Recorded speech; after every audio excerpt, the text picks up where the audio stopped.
Bu yolda istikametini bozmadan Allah'ın rızasını ve alarak önce insan bir dava partisi, bir davanın bizzat kendisi, kadın kollarımızla yola koyuldu, hakkın rızasını kazanmak adına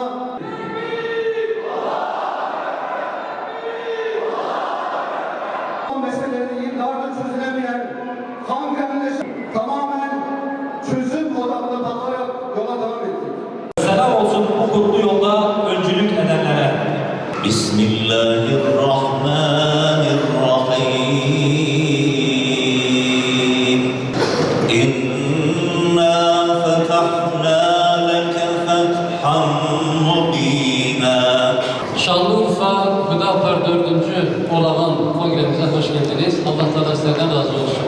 Filistin'de, Gazze'de zalim Siyonist İsrail'in bombaları altında ilim ilim inlemekte olan kardeşlerimize bir destek olması mahiyetinde ve bu zulüm altında vahşiyane bir şekilde katledilen, şehit olan kardeşlerimizin ruhlarına ve oradaki kardeşlerimizin sıhhat ve selametine ve zaferlerine dair onlara bir Fatiha göndermek istiyoruz.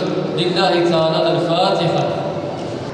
Yedek asil ve yedek delegeler için ve aynı şekilde disiplin kurulu için saat 10.30'a kadar tekliflerinizi bekliyoruz. Siyasi partilerin il başkanları, saygıdeğer protokol, kıymetli misafirler ve sayın delegelerimiz. Hepiniz 4. olağan kongremize hoş geldiniz, sefalar getirdiniz. Filistin'de oradaki kardeşlerimiz her gün öldürülüyorlardı, her gün katlediliyorlardı. Onlar da meşru müdafaa hakkı gereği bir taarruz başlattılar. Ve ondan sonra işgalci İsrail'in 1948'den bugüne kadar aralıksız bir şekilde her gün ama her gün insanları katlettiğine, öldürdüğüne bütün dünya şahittir. İlk kez insanlar dediler ki, Filistin'deki insanlar her gün yavaş yavaş bizi öldüreceklerine o zaman biz de karşı bir taarruz başlatalım dediler ve bu da en doğal ve tabi haklarıdır. Bundan sonra biliyorsunuz ki ondan sonra işgalci İsrail maalesef dünya kamuoyu dediğimiz aslında sadece Yahudi lobisinin yönetmiş olduğu o kamuoyu onlardan desteğini alarak gece gündüz Gazze'ye bomba yağdırıyor. Şanlıurfa kadim bir kent. Şanlıurfa peygamberler şehridir. Şanlıurfa geçmişten bugüne kadar daima kendi adından söz ettiren bir şehir olmuştur. Şanlıurfa taşıyla, toprağıyla mübarek bir şehirdir Üstad Bediüzzaman'ın tanımlamasıyla. Şanlıurfa'nın hem toprağı kıymetli hem de insanı çok değerli ve kıymetli. Tabii ne yazık ki bu kadar kıymetli ve bu kadar değerli bir şehir hak ettiği yönetimi bulamadığı için, yani Şanlıurfa iyi yönetilemediği için bugün Şanlıurfa birden fazla sorun yaşıyor. Ben buradan bütün siyasetçilere, bütün idarecilere, Şanlıurfa'nın geçmişten bugüne kadar ve bugün de mevcuttaki bütün milletvekillerine seslenmek istiyorum. Şanlıurfa'nın hakkı bu muydu? Şanlıurfa halkı bunu mu hak ediyordu? Bence bütün siyasetçiler, bütün yetkililer tek kelimeyle söylüyorum, utanmalıdırlar. Utanmalıdırlar. Şapkalarını alıp önüne koymalıdırlar. Haydi çocuklar okula deyip kampanya başlatanlara sesleniyorum. Neden bu çocukların okula gitmesi için çalışma başlatmıyorsunuz? Diyorlar ki oradaki kadınlar, iyi ki Yüce Allah geceyi yaratmış diyor. İyi ki Yüce Allah geceyi yaratmış ki biz ancak gece dinlenebiliyoruz. Mevsimlik tarım işçisi kadınların söylediği sözdür. Bu sözden sonra herhalde söylenecek bir şey yoktur. Şanlıurfa'nın sorunları birden fazla. GAP projesi maalesef tamamlanmadı. Eğitimde Şanlıurfa'nın maalesef durumu ortada. Okul ihtiyacı var. Eyyubi'deki sorunları söylemiyorum. Eyyubi zaten dezavantajlı bir bölge. Karaköprü sözde gelişen bir bölge. Sözde yeni yapılan, imara yeni açılan bir bölge. Yeni imara açılan bir bölgede okul yapmak isteseniz okul arsası yok. Ya böyle bir şehir planlaması olur mu ya? Bu şehri katletmek değil de nedir Allah aşkına? Evet, elimizde tek liste var.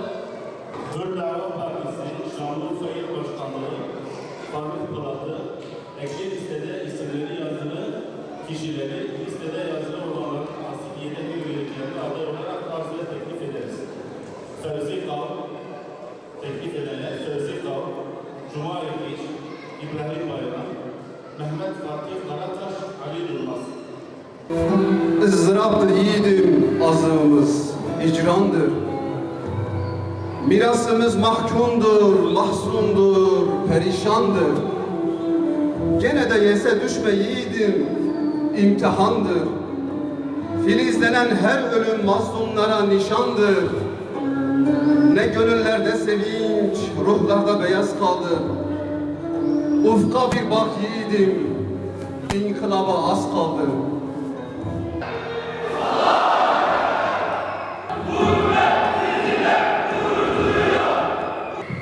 Rabbim arsa tufana zaferler nasip etsin inşallah. Bismillahi velhamdülillah. Hüdapar kurulduğu günden beri bu kutlu yolda istikametini bozmadan Allah'ın rızasını merkeze alarak önce insan, öncelik adalet diyerek yola devam ediyor elhamdülillah. Biz bu yola çıkarken hep bir şey söyledik. Bizim davamız bir parti davası değil. Tam aksine bir dava partisidir. Bir davanın bizzat kendisidir. Biz bu davanın neferleriyiz. Hangi kademede olursa olsun bu davaya hizmet etmeyi, Allah'ın rızasını kazanmayı hedef kıldık. Bu doğrultuda aziz İslam'ı ölçü alarak yola devam ettik. Kıt ve kısa imkanlarla, mütevazi adımlarla bu davanın güzelliklerini ilmek ilmek halkımıza ulaştırmak adına gece gündüz demeden gençlik kollarımızda, kadın kollarımızda yola koyulduk. Hakkın rızasını kazanmak adına halkımıza, memleketimize hizmet etmeyi şeref bildik. Hüdapar'ın doğan güneşi kirlenmiş siyasetin, karanlığa çökmüş siyasetin üstüne adeta aydınlık getirdi. Gönülleri ısıtan Hüdapar'ın güneşi, mazlumların, mahrumların, dürüst siyaset isteyenlerin, gerçek adalet arayanların umudu oldu. Yıllardır özlenen, siyaset diline bir bakış açısı getiren Hüdapar, herkesin takdirini kazandı. İyilik tohumlarını karşılıksız ekmeye, karşılıksız iyilik yapmaya devam eden Hüdapar, elbette ki birileri de rahatsız etti.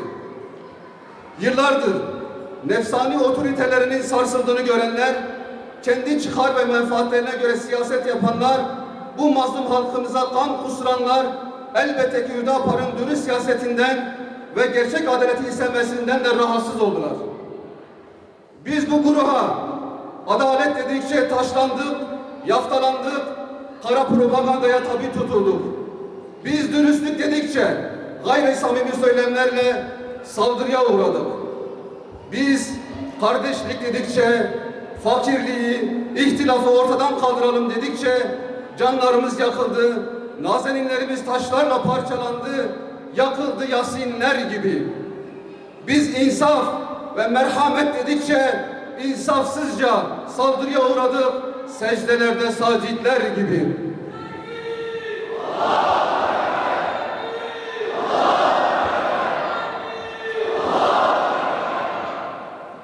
Biz her şeye rağmen sabır dedik. Sabrı kuşandık, karşılıksız iyilik tohumlarını ekmeye devam ettik. Allah biliyor, o bize yeter dedik.